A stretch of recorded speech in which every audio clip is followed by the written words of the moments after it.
when you look at the recent words of MBS, that's what we affectionately call him. He is the Saudi crown prince, Mohammed bin Salman.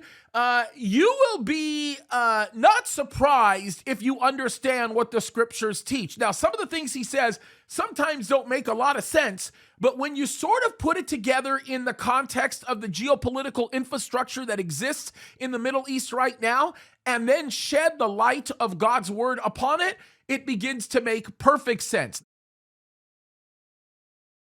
Folks, I cannot think of a greater time to be alive than the time that we are in right now, and I undoubtedly cannot think of a more exciting time to be looking at the geopolitical infrastructure of the Middle East than the current time in which we are living. Now, why do I say that? I say that because the Bible gives us several clear indications of the things that we should be expecting as we approach the end. And folks, we are undoubtedly at the end. We are approaching that time. The Bible gives us the end game. And if we know the scriptures well, we're going to understand what is actually being said here. And when you look at the recent words of MBS, that's what we affectionately call him. He is the Saudi crown prince, Mohammed bin Salman.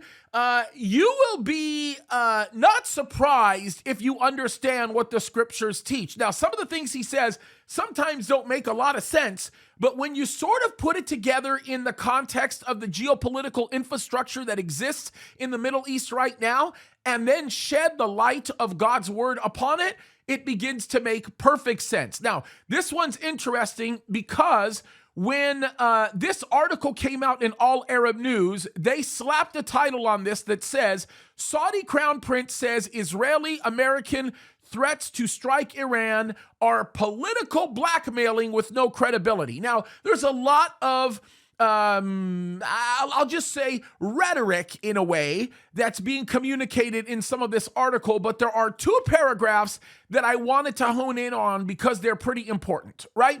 Let me read this first paragraph to you. I think it's kind of interesting. It says this. It says the Saudi Crown Prince, MBS, thinks that with a country like Iran that has ancient history and culture, it is impossible to solve conflicts through direct military confrontation.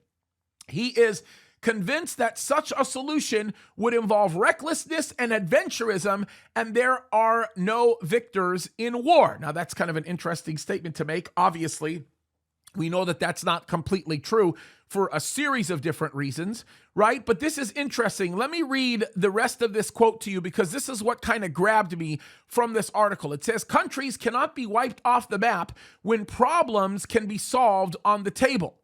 And he goes on to talk about bin Salman's philosophy. And one of the lines that I want to read from the end of this article is it says, bin Salman does not pay attention to American and Israeli threats to strike in Iran and is convinced that they are a type of political blackmailing and chatters that have been around for decades. First of all, I don't think that there's any kind of political blackmailing going on with Israel's threat to say we're going to deal with the problem of Iran. Okay, first of all, there's nothing like that going on. As a matter of fact, I don't think there's a nation more serious about that. If we are talking about the United States, then undoubtedly we might be dealing with something like that. But it is interesting to think that what has been a nation that has been a direct enemy of Iran for so long speaks up and says, we don't have a military solution for the problem of Iran.